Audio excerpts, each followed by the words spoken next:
up next, the tiger, the elephant, the gorilla, the bat, the whale, the parrot, the sea turtle, the shark.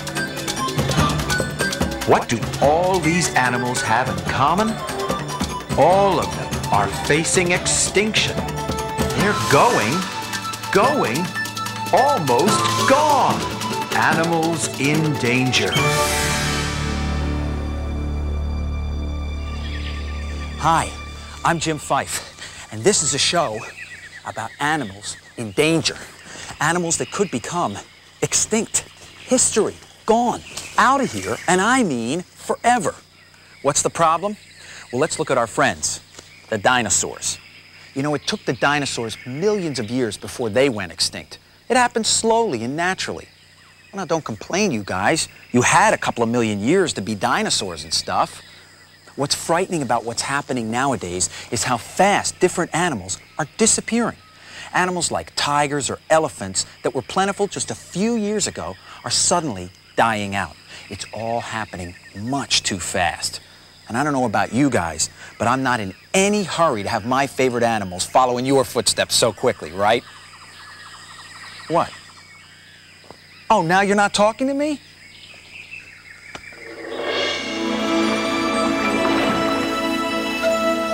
Not long ago, more than 115,000 humpback whales frolicked in the deep blue sea.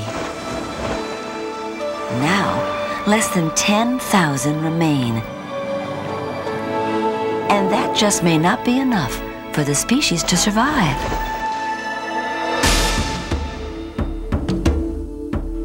Did you know that 100,000 grizzly bears once roamed the United States of America? Today, there are only 1,000 left.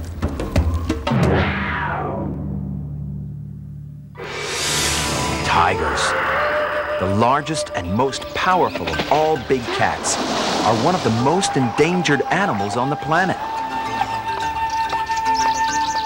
Once, there were 100,000 of these sleek, beautiful creatures throughout Asia. Can you guess how many wild tigers will be left in 20 years? 5,000? 500? Or 0?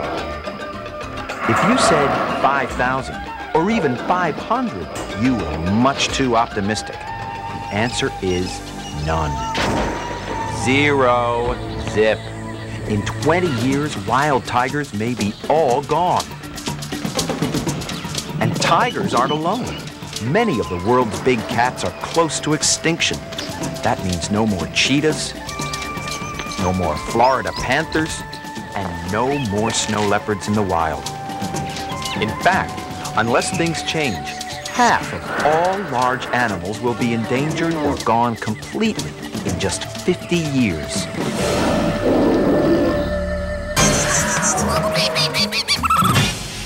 Why are people killing animals? That's a good question. They're the ones that are helping us survive. Well, it wouldn't be the regular world without them, you could say. If there was no more nature, we wouldn't be alive. First the beasts die, then the people die, then the plants die, then everything else dies. Soon the Earth is a lifeless planet. Or let's talk about animals going extinct. Wait a minute. Why can't I just make some more right here in these test tubes? Of course. I'll just throw in a few tiger crystals right there, add a little powdered embryo over here, stir the whole mess, and then the final step, the incubator! Throw the whole thing in there, cook it for a couple of weeks, and then whammo! Full-grown tigers! Yeah, right. The truth is, that stuff only happens in the movies. In real life, only tigers can make tigers. Only gorillas beget gorillas. Only pandas produce pandas. Once a species is lost, we can't recreate it. It's gone forever. And if we lose too many animals, we'll lose lots of other things we need for our survival. Take tigers, for instance. What would happen to the jungle if there were no more tigers? The jungle would be in a lot of trouble without tigers because of something called the food web. The food web. The top meat eater in the jungle's food web is the tiger, whose favorite meal is grazing animals like deer and wild boar. You might think his appetite for other creatures is cruel, but it's necessary.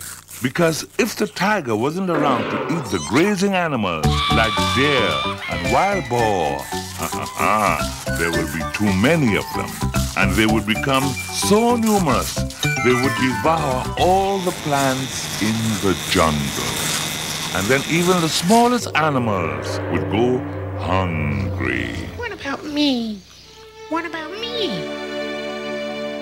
The tiger is essential to the jungle's survival. He keeps a happy balance between the plants and the animals, so there's enough food for everyone. That's why the tiger is called a keystone species. What's a keystone? If you don't know, try building a bridge without one.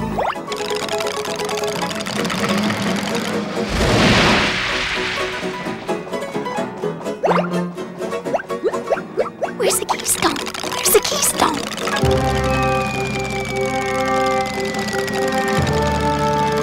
Without the keystone, the bridge would fall. Without the tiger, a keystone species, the jungle would fall apart. A keystone. Awesome. So the tiger is big stuff. And you might think it's because he's large and powerful.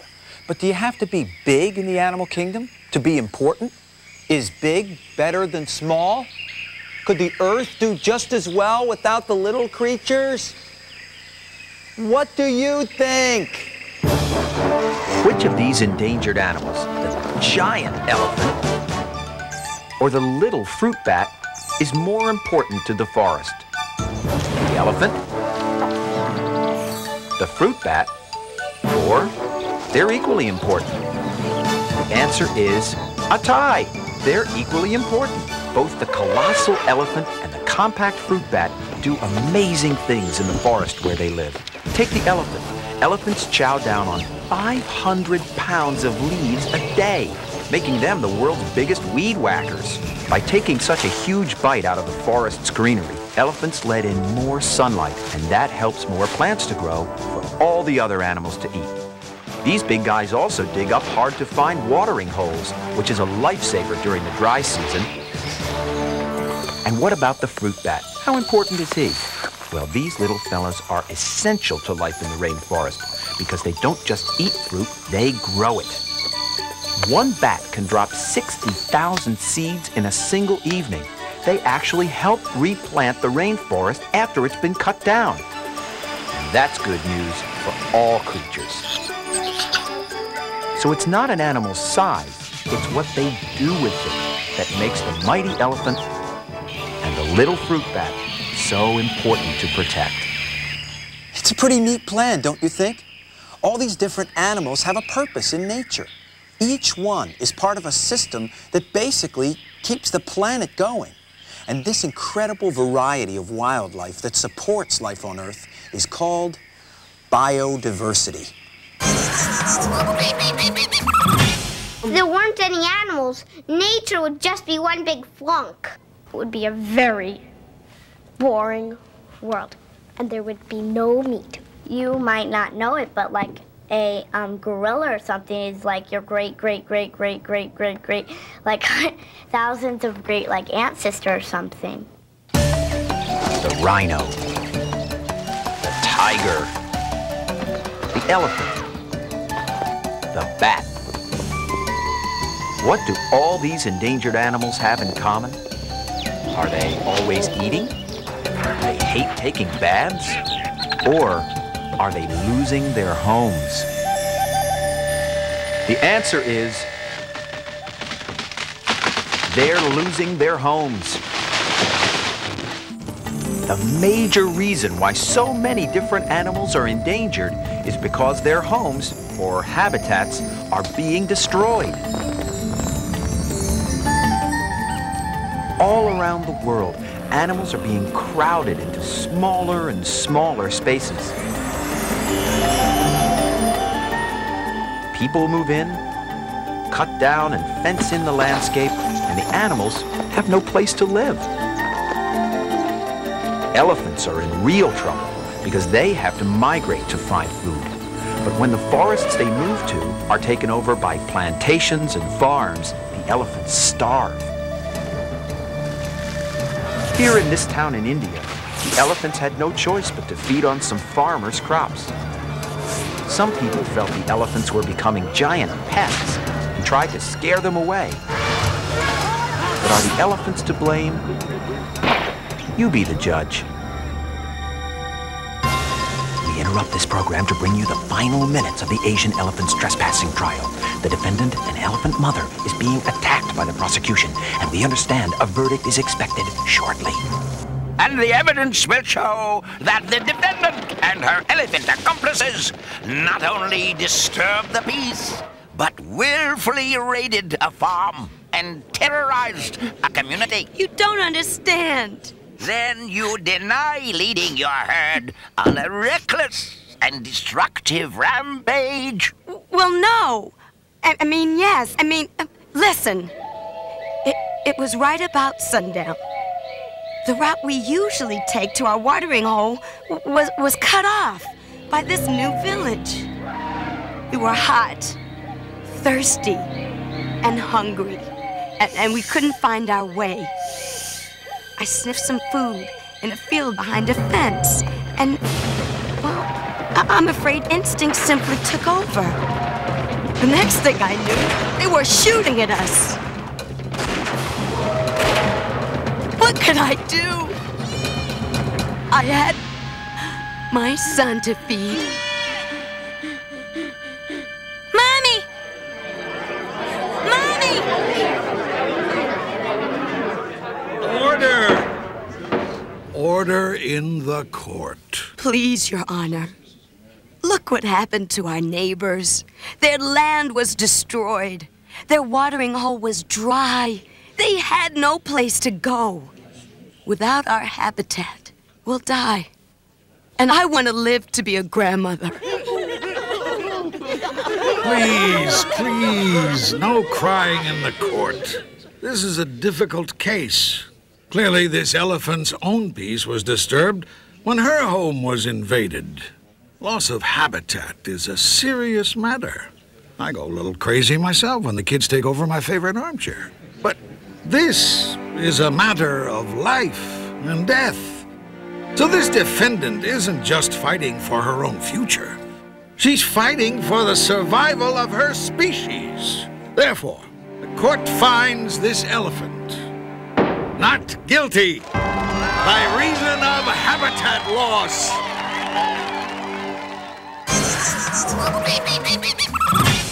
People are taking up too much space. That's the problem. We're like building houses, apartment buildings. We're cutting down the rainforest. Why do you cut down the trees? Don't you love animals or anything? Don't you care about them? Really, it's like their territory. They want to be left alone in peace.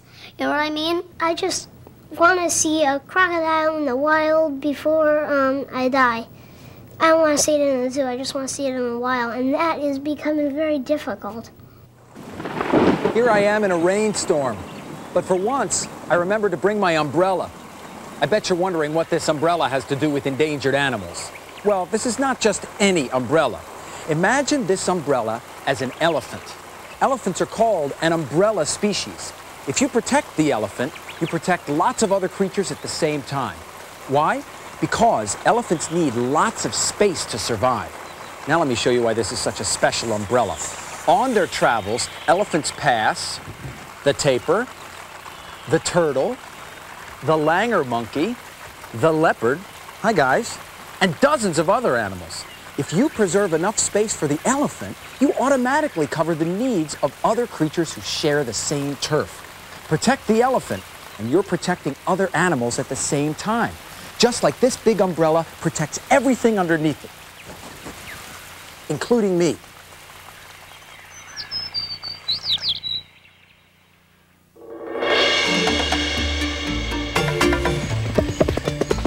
There are only 650 mountain gorillas left in the forests of Africa. If these forests keep getting cut down, all the world's mountain gorillas will be gone.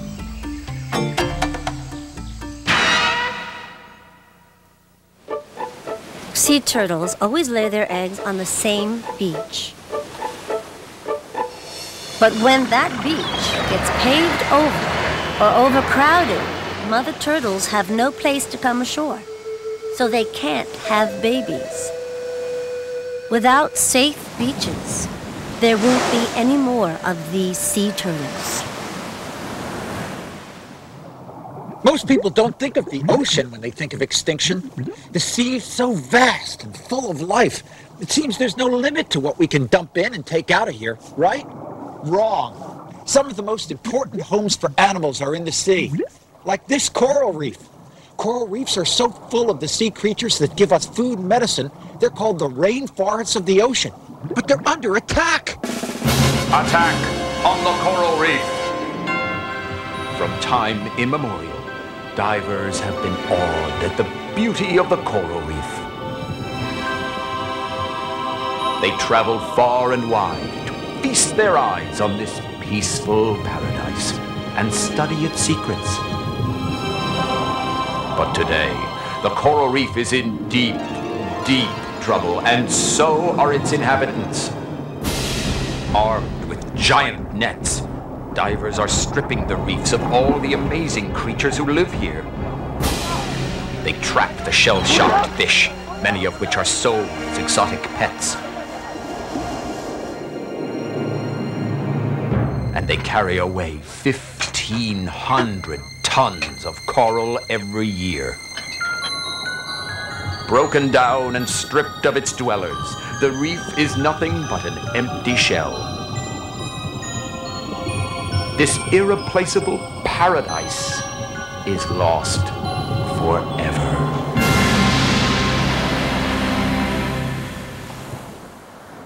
I'll go 60 feet under to make my point about saving underwater habitats. I'll even play human sardine to a shark, as long as I have this sardine can for protection. Well, everyone deserves protection, even TV show hosts. But what about sharks? Do they deserve protection? Well, believe it or not, sharks are very important fish. They're a keystone species of the ocean and help keep it healthy. You know, maybe sharks have gotten a bum rap. Let's hear it from the shark side. No! Hey! Why are you going after me? I was just giving you a compliment. Oh, touchy, touchy, touchy. Get out of here.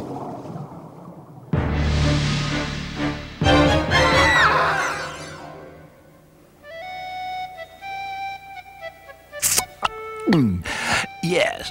Well, good evening and welcome to the shark's side. I'd like to say a few words on behalf of my much maligned species, the shark. You humans are always giving us such bad press, you know that. Making us out to be such monsters. But remember, you can't judge a fish by its teeth. We're really not such bad guys, you know. We're just, misunderstood. Okay, we've got a serious set of choppers, but we mainly use them to keep the place tidy, you know.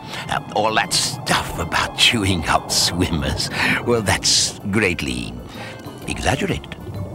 The truth is, we clean up the dead and decrepit fish that gunk up the water. Now, call us swimming garbage disposals if you want. We also keep the gang down here under control. You see, without us, these middle-sized fish would multiply and devour all these precious little guys who eat the algae.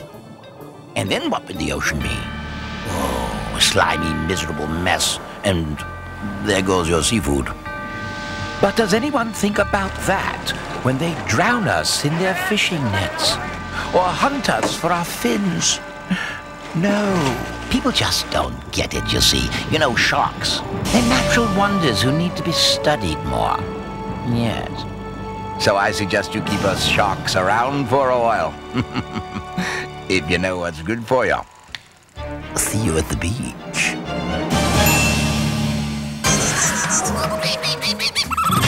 Most people are mistaken about sharks because most people think that sharks are eating a lot, but mostly only during feeding frenzies. And feeding frenzies are when a lot of sharks just bite anything.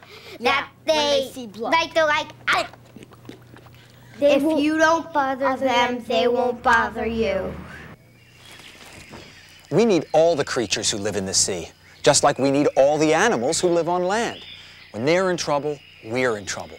But luckily, there's one big problem facing the ocean's endangered species that we can do something about in our everyday lives. To find out how, here's a riddle to solve. How are bananas a danger to sea turtles? Turtles mistake the banana bags for food?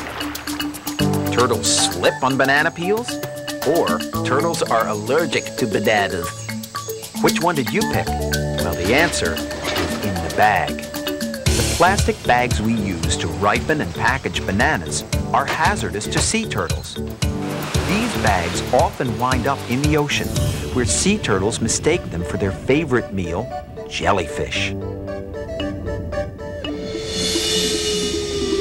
When the turtles eat plastic, they suffocate. Every year, 2 million turtles and seabirds die this way, and 100,000 animals, like sea lions and dolphins, are strangled or choked by plastic garbage, the bags, bottles, and six-pack holders that people dump into the ocean.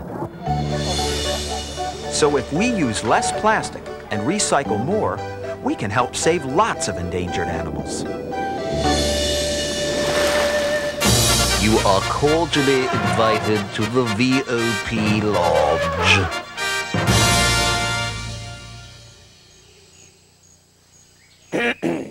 Welcome to the annual meeting of the VOP Lodge. As you know, that's Victims of Poaching, or more informally, the Up Against the Wall Gang. I'd like to offer my condolences to the new members and their families. Sorry, Mr. Smokey. Really sorry, Sir Tony. Mr. Kong. Very, very sorry, Mrs. Dumbo. What do our dear departed have in common? Well, for one thing, none of them wanted to be a member of this club, and all of them had the same last thought. Is that a poacher pointing a gun at me? Is that gun-toting, trophy-hunting bully pointing at me? Ladies and gentlemen, we've got to stop these poachers! And there's one sure way to do it. We've got to ask the simple yet all-important question. To buy or not to buy? Now, to show you what I mean, we took our hidden camera into the bedroom of Mr. and Mrs. Dressed to Kill of Poachville, New York. Let me warn you, what you're about to see isn't pretty. Welcome to Hidden Camera. Darling, would you hand me my tortoiseshell glasses? But of course, my gorgeous hunk.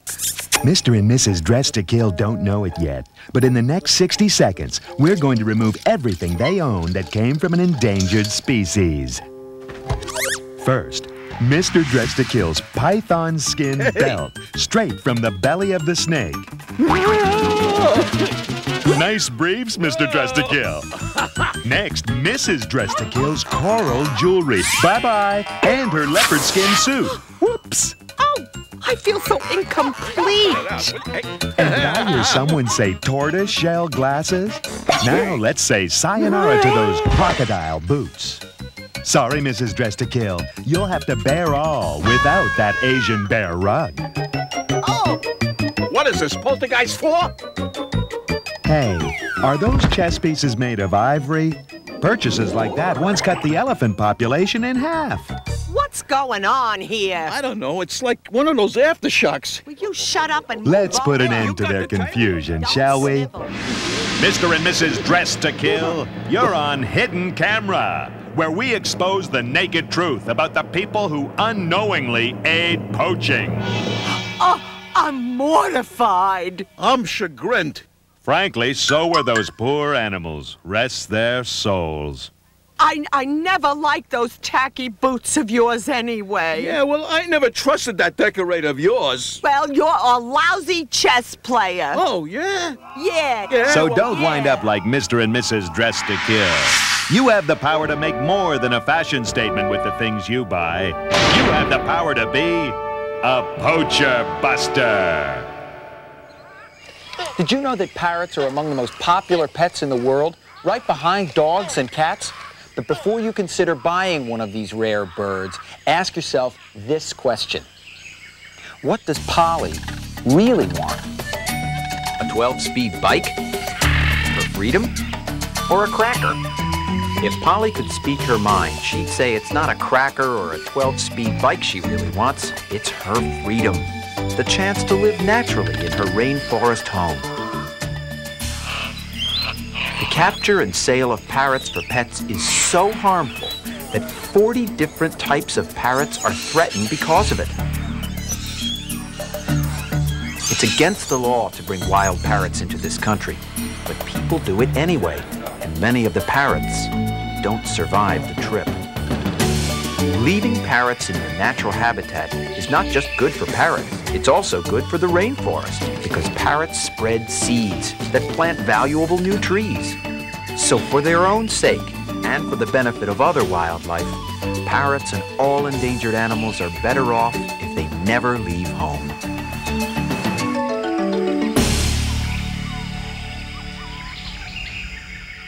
So if you've got to have a parrot, make sure that it was bred in captivity. Or if you're like me, get one that requires batteries. And make sure it doesn't talk back. This is the bittersweet tale of Willie B. Weighing in at 440 pounds, measuring 6 feet from head to paw, Willie B appears to be an ordinary lowland gorilla. But he's led an extraordinary life.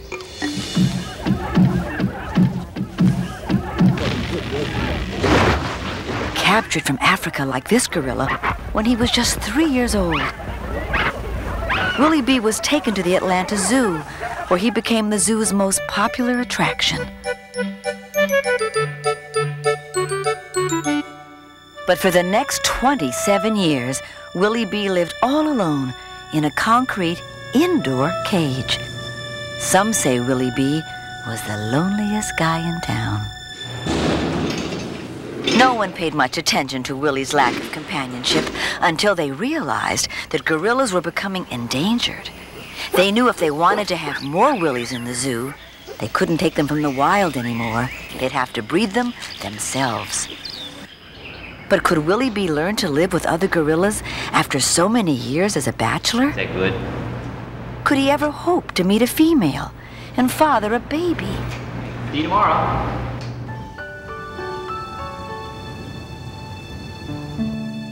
The first step for Willie B was getting out of his concrete cage.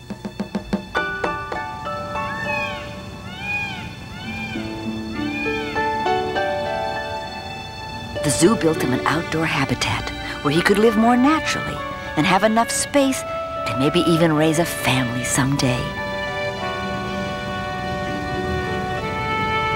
But freedom was scary for Willie B.